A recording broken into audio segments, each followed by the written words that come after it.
Hello everyone. I'll be discussing a journey through the history of Western psychology today. Western psychology has a rich history that can be traced back to ancient Greek civilization.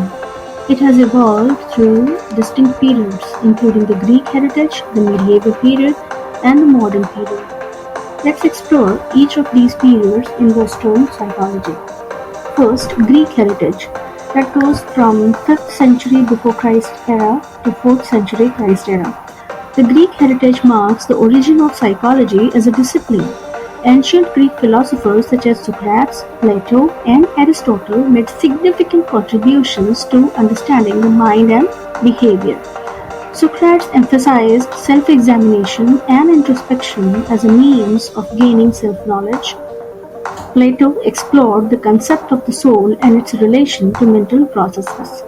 Aristotle, often regarded as the father of psychology, investigated topics such as memory, perception, and emotions.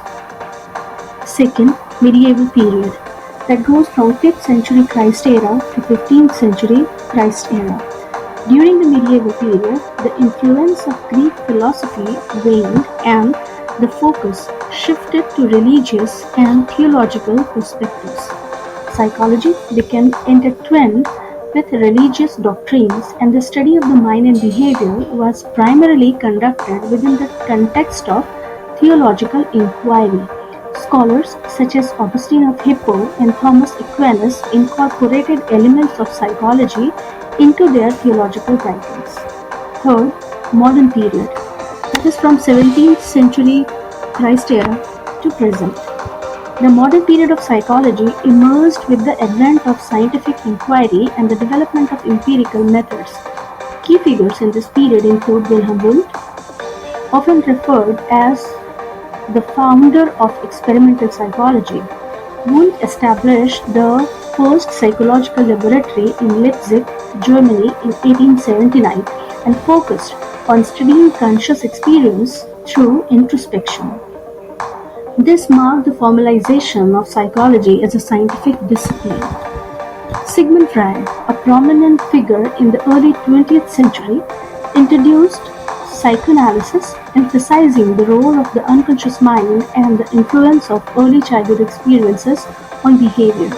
Behaviorism, led by figures like John B. Watson and B. F. Skinner, gained popularity in mid-20th century, focusing on observable behaviors and environmental influences.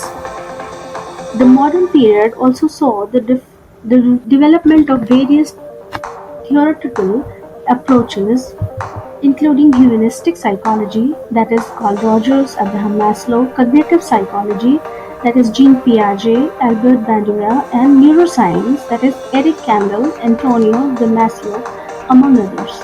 These approaches expanded the scope of psychology and contributed to our understanding of cognition, behavior, emotions, and mental disorders. In recent years, psychology has become increasingly interdisciplinary, integrating perspectives from fields such as biology, sociology, anthropology, and cultural studies. The field that has diversified, encompassing various subdisciplines like social psychology, developmental psychology, clinical psychology, cognitive neuroscience, and many more. Thank you.